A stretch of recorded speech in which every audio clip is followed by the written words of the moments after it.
What's going on, you guys? Desmond here, and today I'm going to show you what I like to call my interview in the bag setup. Yes, interview in the bag. This is the bag that I take for every corporate job that I'm doing an interview for. I bring the same lights, the same tripods, I bring the same boom, I bring the same everything, and it all fits in a Think Tank 40. Now, once again, my name is Desmond. I'm here to help you scale to corporate, and so doing so, I like to show you not just the behind the scenes, not just talking to you about what you should do, but also showing you the gear, because gear matters. And let's call a spade a spade. Most of us became photographers, videographers, all because we fell in love with the gear. Now, I'm going to help navigate this journey for you to where you're not wasting money, because I've already made that mistake. And so I'm going to show you just some of the components, and really all the components that I use today and what I use every single time when I'm doing a quick talking head video, especially for my clients. So first things first, let's talk about the lights. So I use two light setup. This setup is real simple. This is the Zhiyun Molus G300, and I pair it with the Amaran 120. I then also have another one right here. This is the Molus G300 as well, as you see there. And I pair this with the Amaran 90 Octodome. Now, I love these simply because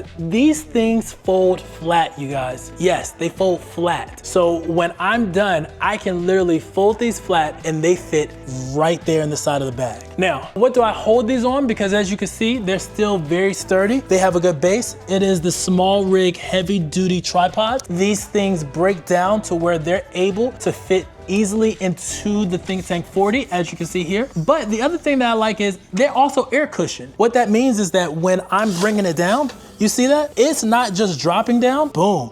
It's air cushioned, so it's a smooth transition down. Now, that's the lighting setup. Typically, I use two lights. If I need a third light, it'll typically be a small hair light, which is either a nan light or an Amaran light. It still is a light tube that I can easily fit in the bag. And then, of course, I will use the Molus G300, the second one, to be a fill light as a background if the background's too dark. Now, audio-wise, I bring two types of audio. I always have a boom, so I'm booming the NTG5 here, right there. Rode NTG5, and it is running to a K-Tech, so really this audio goes straight through here. That way I'm able to XLR directly to the Zoom H6 Essential recorder. The reason why I like the H6 handy recorder is because, of course, it has 4 outputs, but it also gives me the ability to have 32-bit float, which is a win for me every single time. Also in here, we have a C-stand holder, which holds the boom holder. And this stand right here, which is one of my new favorite doohickey gadgets, is this stand is not the Ulanzi, but it's just a newer stand, travel stand that I'm able to break down. It breaks down smaller than my small rig stands, and this holds this setup. It's solid, it doesn't fall over. I've used it on multiple interviews. Now,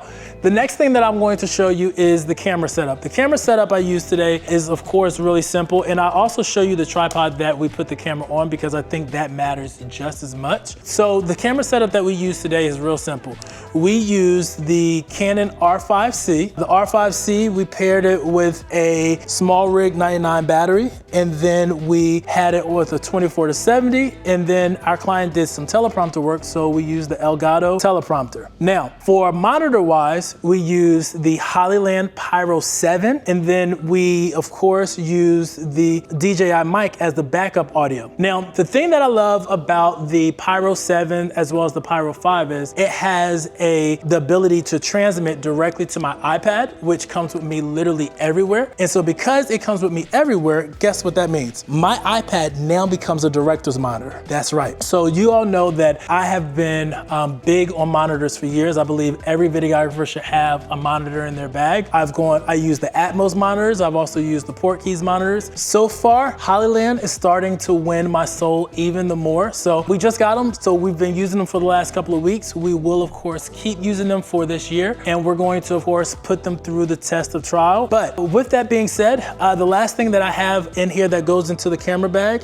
into the Think Tank 40 every time, is the Avella A154P aluminum tripod. These tripods, I will tell you, are some of the best travel tripods. Now, to my big time videographers out there, I'm going to say this. and I'm gonna say this one time and one time only. Satchlers are the best tripods that you could probably have, yes. But when it comes to size, when it comes to travel efficiency, I still feel like my Velas win the race. Now, don't get me wrong. I love the little handle pull-ups. I know that those are great, but for me, when it comes to doing corporate work, when it comes to doing corporate conferences, corporate interviews, I'm always also looking for efficiency. And so in doing so, my Velas have won a special place in my heart. While I do have some Bimbros, while I have some Newers, and I also have a few other small rig tripods, these Velas, they handle strong. Both of my Velas also can hold my C50, not my C50, my R5C, my C70. I did not buy the C50, let me be clear. I've rented it, I like it,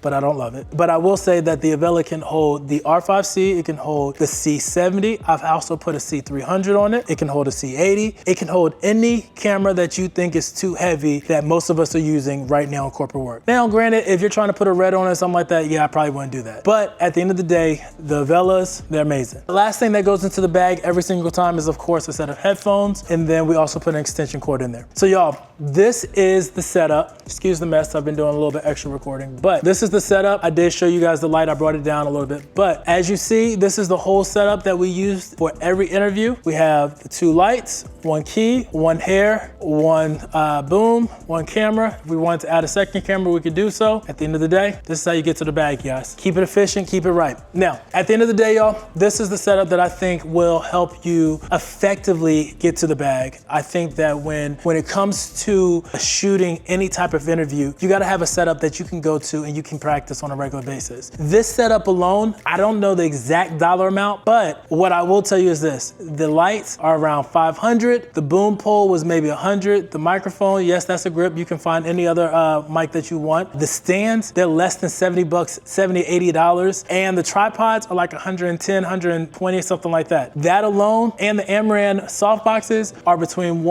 I wanna say 115, 120 to 89 bucks. So if you calculate all that together, you'll realize that this is not a super expensive setup, but you can make super big bags, meaning you can close big deals with a setup that doesn't have to cost you as much as you made on the job. So now, of course, you're going to invest in your camera, you're going to invest in your monitor, you're going to invest in your mics, but just keeping in mind, don't always have to break the bank when it comes to great lighting and great interview setups. That being said, this is Desmond. Hope this helps. My goal, like I said to you, is to help you scale to corporate. Peace. Let's level up.